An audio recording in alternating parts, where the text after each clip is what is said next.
Yahoo! Unbox therapy here. Jake. Whoa, we're getting sued.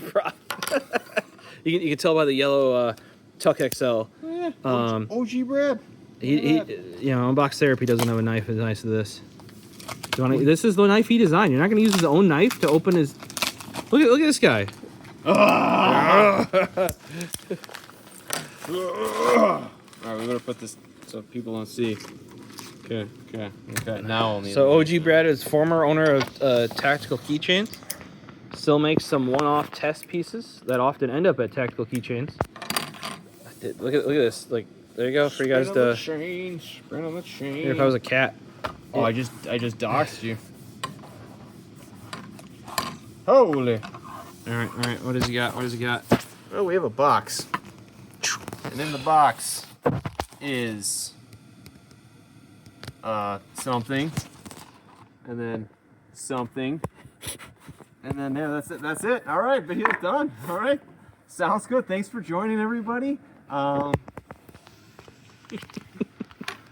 seeing flathead screwdrivers, it looks like. All right, I'll open them both up. I'm assuming this is probably gonna be the guy you were most looking forward to. This thing is ka-chunk. Whoa! Is that replaceable?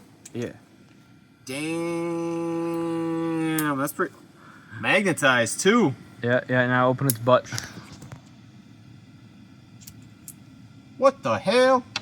There should be more in there. I think he said they got 3 or 4 in there total. There you go. So 3 total, 2 inside, and some little shavings on there. Oh, sorry. they just got milled, man. Oh, sorry, Nervanter. I helped him with the figure out what bearings he wanted to use. Because I have some other. Doesn't spin quite as nicely as the Linus guy. It might spin a little bit better if you pop the. Whoa! You got a little sticker guy too. Look at that. Schnazzy. Oh, okay. Just because the magnet. All right, well, there's your sticker guy right there. We'll put this guy in. Included, what was that? A Phillips 1, a Phillips 2? I think so, yeah. Well, this is noticeably lighter.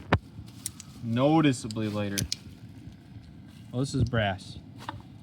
Noticeably you see lighter. that? Do you see that spot though? Look, you hold it right here. You're right on that. What the hell? What do you got? Look at that guy. That's a DeWalt. Yeah, I was gonna say. DeWalt. There you go. Are these DeWalts too? I don't think so. That's aluminum. Minimum. Not bad. Those are, I think they're like Spitfire skateboard bearings he ended up using. Cheap Shot Spitfire, yep. Cheap shot. Yeah, this feels like way lighter. Yeah, this thing is ka-chunk, man. You could hurt somebody with this thing. That's the, well, I bought the brass one initially because that's the harder, like brass is a much harder metal, like more durable. Yeah. I'll put the cap on. I suppose. I just want to compare I mean, we don't have a scale here. Some of this I'll have to do when I get home because I'm going to compare it to, well, you've used my Scout Leather Co. ones, right? Maybe. My little screwdrivers. I feel like these very comparative to the Scout Leather Co. They are the same size. Yes, I think I have actually. Frozen Sight's got one too. He's got the blurple version. All right. So knowing What's you'd going probably on? use that guy. I don't know, man. This thing's kind of heavy.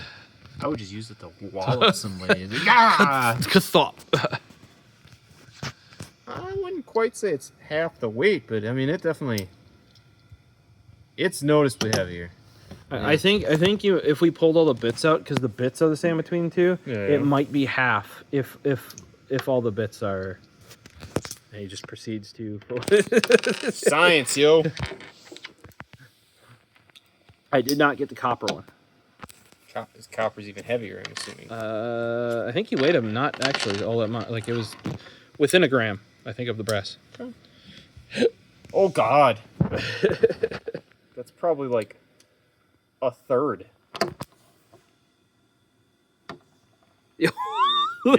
Yeah. For those wondering, like, why did you get both the aluminum and the brass? Well, I have an aluminum one from Scout Leather Co., and I actually wore it out. He even not burnishes, brazes. I forget what the term is, but like where you put the hex in, right? And I wore out the aluminum. So that's why I then switched to brass. But brass is like heavy. Yeah. Yeah. So if you guys are wondering, this is a place where titanium, brilliant. What about adamantium? Probably. But so you go up here and you got a nice spinning surface. You know, like wee wee wee wee wee wee wee wee wee. Yeah, yeah. But then when you need some torque, you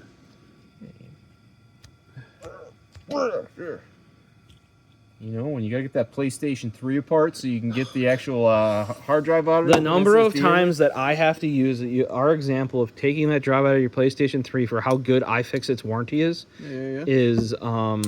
not gonna say sad, but it's quite often that I use it. How many bits did we strip on that bad boy? Three.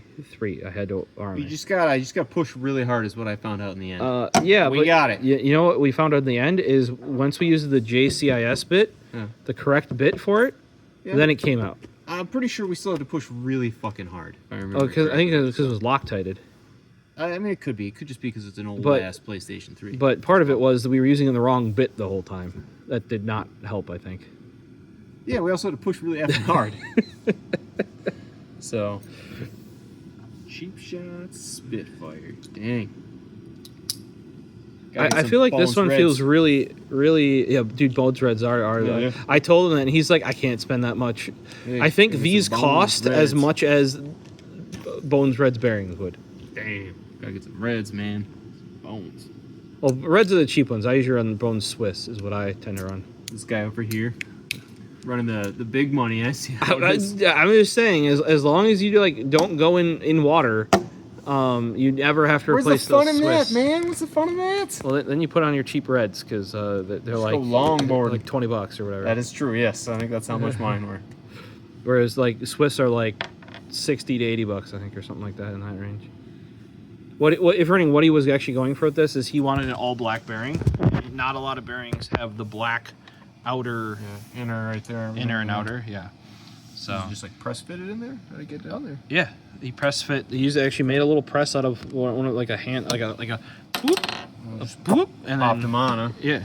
So they're gonna be on there for good, pretty much. Yeah. Dang, snazzy. So, I always like a little screwdriver like this. They're very. I just like the balance of this brass one, man. You gotta like. It just feels substantial in hand. Yeah, and it's got like flippy. It's like it's got some. I could see like having this be a little bit lighter if you're using a pen, something like that. Yeah, where you're trying to do more delicate stuff. But for a tool. Yeah, and like I said, my worry is having had one of the little screwdrivers like this, and actually ever so slightly bigger, is that the aluminum is not like once you actually start, like when I was doing like PC building with these, the aluminum, because the bits are steel, S2 tool steel usually if you're using good bits, right? They start stripping out the aluminum because the S2 tool steel wins when it's steel versus aluminum. I feel like that could balance out because normally I use a longer bit. You know, like I use like at least a 2.5 3 inch bit on there. Yeah. I bet that would balance out once you got more bit hanging off the front. Yeah, I don't know why the slotted. That slotted as soon as I get home is gonna go. What's wrong with slotted bits, man? Have you ever like had to deal with the slot screw? They suck. Yeah, it's great. Especially when they start stripping out the ends and everything, too. Yeah, so, no, I'm good.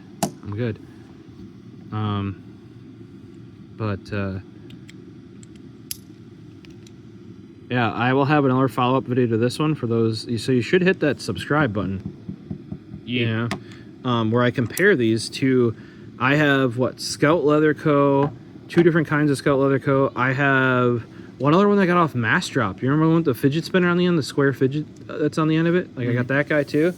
So we can compare. I always like, I also want to support OG Brad because he comes with all these things, and he might only do one batch of these if it doesn't do well. Otherwise, if it does, you've seen the what they call the TK Stash, which I kept calling the Tuck XXL, which I still call Tuck XXL. Big guys. I love that one. Like it's so good. It's so good. Yeah.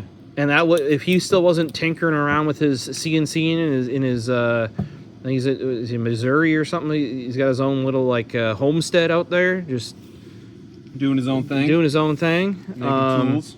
Yeah, if he wasn't doing that, we wouldn't get the Tuck Double XL. You know, that's the full size one. Well, it's they actually call it TK Stash because you can stash new extra blades in the back and the butt end. But it's always gonna be known as Tuck to me, man. The Tuck.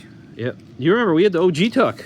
Yes. I think I still copper have one. mine. Yeah, you still got yours. We had to send them in for repair because we wore them or used them so much that the copper like wore over the screws. Yes. And we couldn't like disassemble them anymore to swap the blade. And we sent them into Brad, and he like remilled them out or fixed them up or. Yeah, I think we had the Greek Scud ones too as well. Yeah. If I remember correctly, the coloration. Yep. Yeah. That was back when he was doing it too. When I can't believe he did that, where he like gave everybody. He's like, yeah, you could choose your custom color out of these 6 colors, and I'll put it together. That had to be a shit ton of work to like do all the custom, like rather than just like one like. That's why he doesn't do it anymore. Like yellow. Yeah. Okay, this time it's yellow. He'd be like, no, you can order a yellow top, a black bottom, a green clip, you know. And I ordered Squares and I opposing ones where like mine was orange and his was black, and yeah. Swap the parts. Yeah. Do you have another one, or is that just the only one you have for the Tuck? I just got the little guy then too. Oh, you got the junior. I got you a junior too. Yeah, which I think I've yet to open. What? I can't. Or I think I did open it, and I was like, here's my junior. It's seen. Yeah, they use the little guys, the X-Acto blades. Yeah, but you can change it without taking it apart, unlike the original Tuck that you had to take apart, disassemble. I think that was the one that actually fused. Was my little guy? If I remember correctly. Yeah. So my junior's seen some better. This is kind of why I tell you guys. You know, if you want something to last, get yourself some anodizing, not some Cerakote, because that's what happens to the Cerakote when you use it. When you use it, let's get some character. Yeah, that's what's going on with the wedding ring. She's all tearing up and chunks are coming out of it. It's fine. Yeah, the junior is great. Even if you don't want a big size like a Tuck XL or a Tuck HD, get yourself a junior, toss that on your keys, and you'll be able to open up whatever you want. You want to like do some surgery on the guy on the side of the road? Yeah, it's probably sharp enough. Perhaps. Don't. That is not a recommendation to do that, but it is very handy to always have a very sharp thing handy. And don't be the people that use scissors to open up boxes. Don't be the people that use scissors to cut tie wraps. Shots fired. I see. Because you witnessed this yesterday. I see how it is. Hey, I can try, but you know. Yeah. You know. Yeah. You know what scissors are for, guys? Cutting paper with scissors. Yeah, or other flat things you need to shear. Scissors shear, like they go. Yeah. The fact that I remember back you guys have heard Gabe before. He might have even been in some of these random videos randomly, like very randomly. I remember the one time. I'm like, yeah, you shouldn't use scissors for tie wraps. And he's like, well, what should I use then? And I'm just like, I nearly fell over. You mean schnips? Snippy guys? Generally wire cutter. Wire cutter, yeah. Yeah, I mean, they make special ones for cutting plastic too. Yeah. But like a wire, because you don't shear cable ties. Like, you got to think about the action of how a scissor works versus, you know.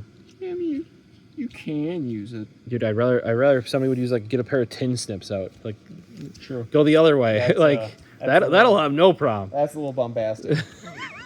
What if you got a really big metal tie wrap? Huh? You think about that, did you? Why would a tie wrap be out of metal? They actually have metal tie wraps. I think we have some of those hanging up in our basement, basically, to hold some of the plumbing. If I remember correctly. I don't know if that's how you're supposed to use those, but you know. At least it kind of looks like it. Yeah, I'm glad I got the brass. I think for some out there, the copper sold out real fast.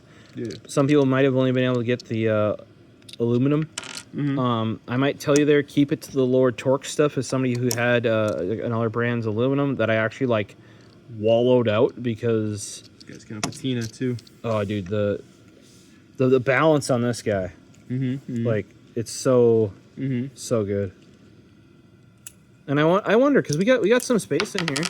I wonder if I could get, instead of 2 bits, just a longer bit in there, you know? Bet you I could fit like a... Yeah, maybe, yeah. Because what I really want to carry probably is like a Phillips 2 and a Phillips 1. So if I get like a 2-inch on there maybe or something, yeah, I might be able to fit just... Oh my gosh, how am I that unskilled? You're welcome. Thank you much. All right, well, if you guys are interested, hit that subscribe button. I will have more where I can compare these directly to what I would say their competitors are. Yeah, didn't know that these were coming in today, but they literally delivered it as I was leaving the door, and I'm like, I'll take them with. Screws will like to see them. Yeah, they're snazzy. Brass one feels nice. Oh, we're gonna compare it to the big boy Bernally brass. The Bernally, you remember that guy's? You want a hefty one? That one. Yeah, that one's good. I think that's the one I have used. Yeah. It does get a bit when you build a whole PC with it, though. It gets a little too much. Yeah. That's why the titanium, like a prototype titanium one is. Yeah. Don't ask how much the prototype titanium one costs. A lot, probably. Let's just say when he makes like 5 total, you don't get any sort of quantity discount. And I did manage to rope one other person online into it. To like try and reduce the cost. Yeah. Like, hey, what if I think I found you one other person that would want one? Damn. Snazzy though. Heck yeah. Well, we'll take on a look once we get home and we have the competitors For comparison. And that's why I brought it up. Like, if you guys are into EDC with these pens, check out our previous video. That's the compact from Everyday Chaos. And we got from a previous video, we got the clip action from Tactile Turn, and then you got your Basic O2. Basic O2, one of the OGs from Everyday Chaos. These guys, really good. milled aluminum pens, $29 only. Not I bad. don't even know how they. How do they do it? Yeah, made in the USA too. None of that Chinese. China, number one. One of the guys was saying, like, with his knives, Chinese companies offer to make his designs for him in China, and like what they're quoting him for a finished knife is cheaper than the material he can get in the US. Yeah, so support those American companies, you know? Yeah, time to buy American again. Almost exclusively if you can. For a lot of things, you can't. But hey, I'll at least support these smaller places that make a point of these nice products. Nasty. So, good job, OG Bread, and we'll have to compare it to like I got the Hex Driver from Scout Leather Co. That's the smaller one that I bought from Mass Drop, not Drop, Mass Drop. Now neither of them exist. Corsair killed them all off, and who knows what's going to happen to Geek Hack, because Mass Drop had bought Geek Hack. Who knows? Hopefully they understand that Geek Hack needs to never die. You never know, though. Never know. Yeah. All right. Well, if you guys enjoyed the video, hit that subscribe for a follow-up, and we'll see you in the next one. Peace.